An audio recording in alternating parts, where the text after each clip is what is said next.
Tonight we're going to have game 2 of the NBA Finals. I think we talked with somebody who's, got their finger on the pulse of what's happening up in Boston. I said, let me call this guy up and see if he'll come on with us. Wow. Because he's got his own show coming up in a little while here, but he's coming on with us a little bit, and we appreciate him coming on with us. KJ Clarkson, we did some time here in Atlanta. He was on broadcast for a time here in Atlanta, but now he broadcasts up in Boston, WEEI, our Odyssey station. Yeah. Welcome. This is your friend from Boston. From Boston. You gonna say it like that. KJ, what's up, man? Good morning. Hey, Sam, it's great to hear you. Greg, it's great to hear you. And you have not experienced life until you hear Sir Sam Crenshaw sing Confunktion's Love Train out loud. Well, we have time, sir. No, we're not going to do that. When he hits that hard note about hitting that train, I mean, Stonehenge has nothing on the amazingness of that. I like this dude already. KJ, we never met. But see, you and I have something in common. Behind the scenes, you and I have seen the real Sam Crenshaw. See, he has this persona that he puts out there, very professional, very warm and welcoming and all that. But there's another Sam that I'm hearing out of you. Bad. No. It's interesting. It's not bad at all. No, yeah. not at all. This guy's salt of the earth, right? But thank you. Some of that salt could be some pretty thick crystals, and you're like, man, I never knew. I never knew you had this level of sodium in you, my brother. So spending time with KJ. I love this dude. Take an extra 20 out of petty cash, KJ. Lunch is on me. Hey, look, man. Everybody's focusing on this NBA final. Thoughts about what we're seeing and how you've seen this season come along. Boston is here like a lot of people expected. Did you expect them to make it here? I did. And the crazy thing about it is because of Kristaps Porzingas, right? This has never been a conversation about Porzingas in his career, maybe the unicorn days at the Knicks, but that was just more excitement. But the Celtics were always vulnerable with rim protection. Now, 2 years ago with the Warriors, they got kind of played like big brother, little brother, kind of like, oh, guess what? Your food's missing. Now you're down 2-1. Now with the rim protection, it was really designed to prevent Embiid from advancing in the East, right? It was the one thing they had to put there because the Celtics tended to be soft. And of course, Al Horford has done such a tremendous job. I mean, to put in perspective, this is how old Al Horford is, and you guys remember this. The last time I worked in Atlanta, Al Horford was playing in the Final Four.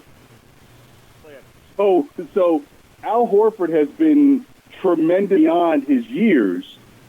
But it's now really at a stop-fill gap, and when Porzingas got hurt, that's when you started hearing if Porzingas doesn't come back, this is where the Celtics are vulnerable, and then voila, you saw it in Game 1.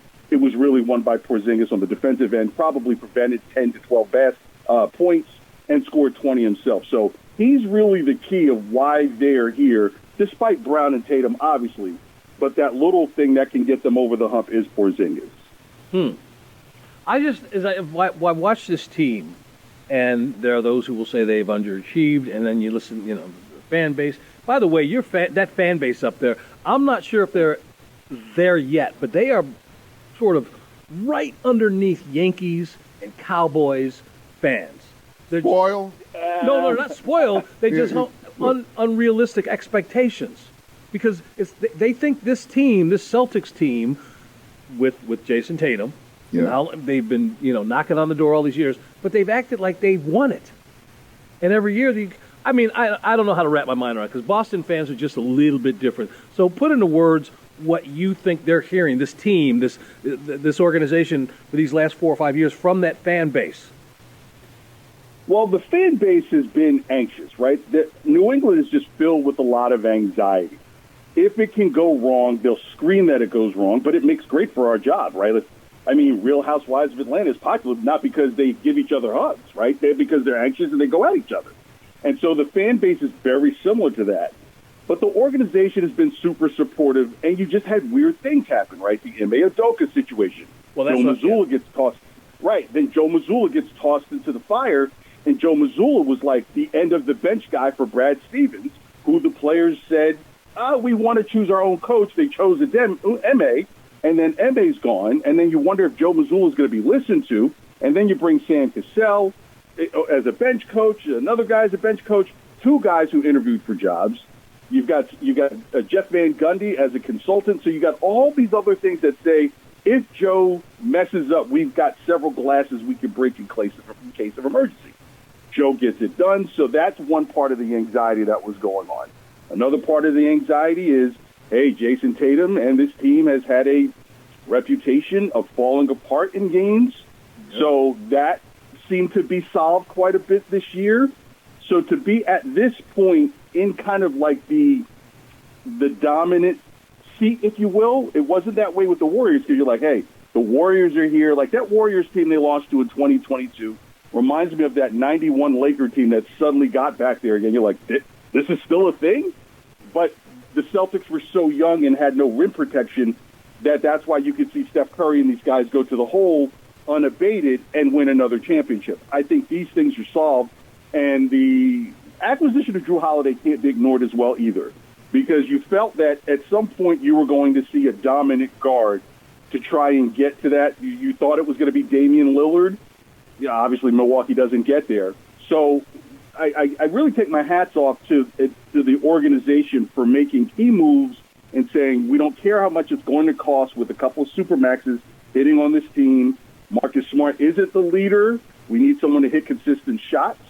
And we just hope that the way the East shakes out, let's just call it what it will. I thought it was going to be Milwaukee and Boston to see who goes to the championship. But because Milwaukee was injured, they didn't even get past Indiana. It put the Celtics kind of in a situation where all things worked out for the greater good.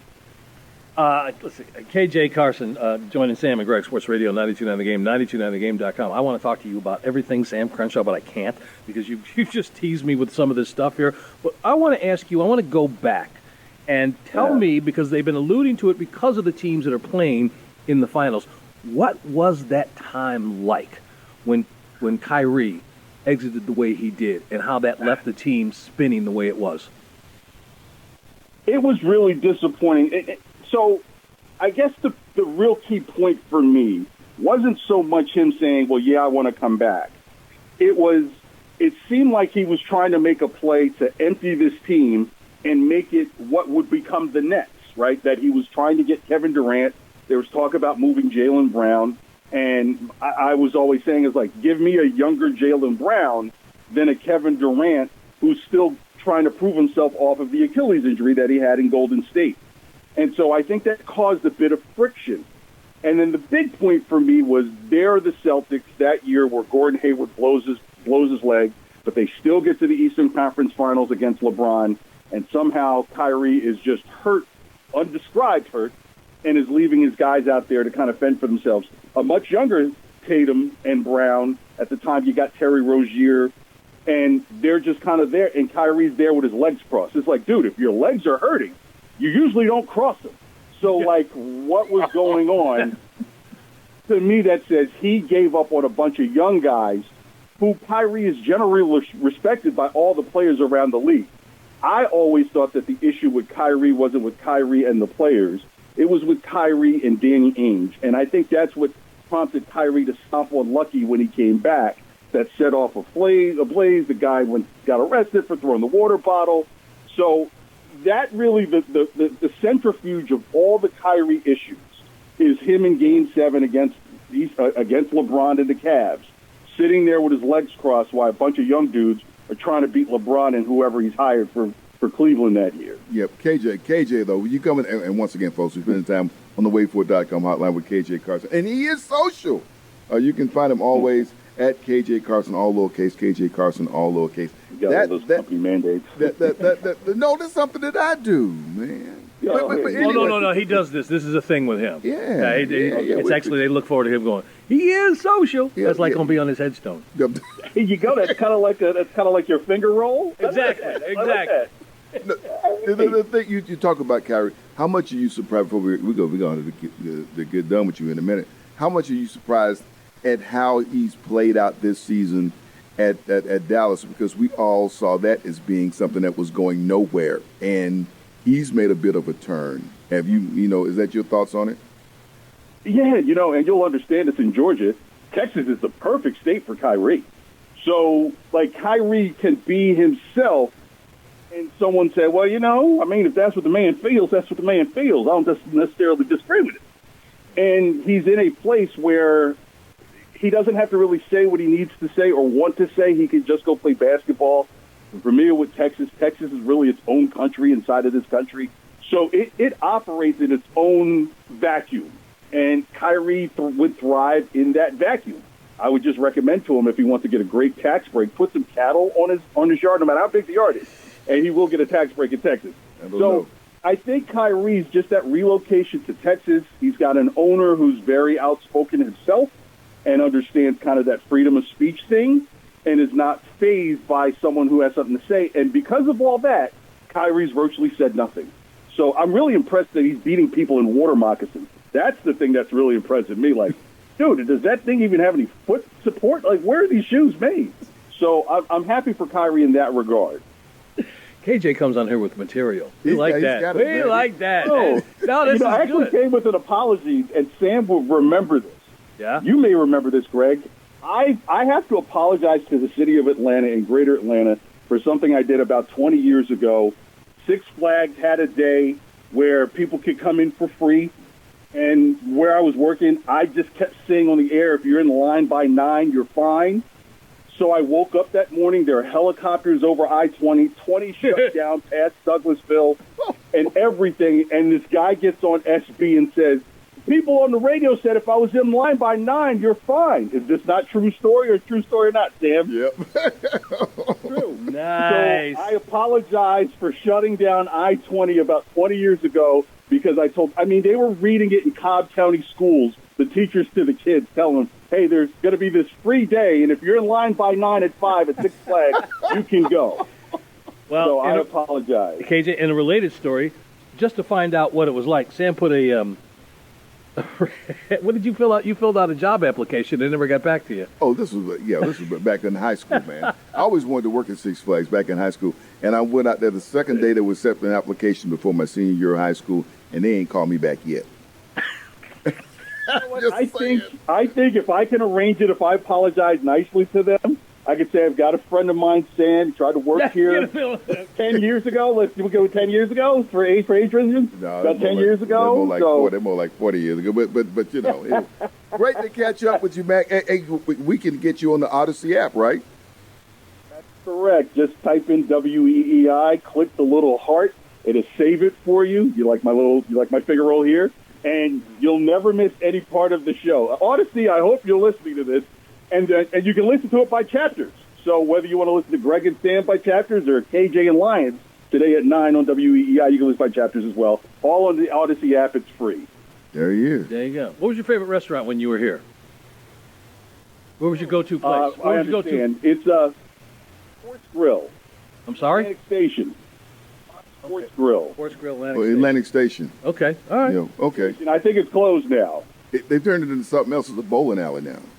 They're bowling there. They did it once that T.I. had his movie premiere, and everybody started hanging out there. Fox Sports Grill was never the same. Yeah, it was for the Fox Sports Grill. Oh, Fox Sports Grill. You broke up a little bit. We didn't hear that key part. Yeah. All right, man, listen, we got to talk to this dude more often. Okay. He got some stories about you, so we'll No, he don't have stories about you. What do we talk about Boston? Noel, when's he going on vacation? Because we want to hear these backstories. Like, if I had a friend that came on here, you'd be asking him about Greg's story, so I'm just saying. And they're good stories. I'm proud of this guy. I go all the way back to his days when he was in college. He interned with us on FNY TV. We work with Black College Sports today. But I'm proud of what he's doing in Boston. Great family man, great husband, great girl dad. Is he really? Okay. Really. So he's your Obi-Wan, huh, KJ? This is La Cosa Nostra with us, man. You will never get me to talk against the family when it comes to Sam. That's what you'll never do about. You forget about that right there, Never let them know what you're thinking. That's right. KJ, thanks a lot, man. Have a great day. You have a great show. Anytime, guys. Appreciate it. Enjoy. Thank you. You too. All right, man. Yeah, he got some stories. He got some stories from you in the back because he's so close. That's my guy. Yeah, that's good. Proud of him.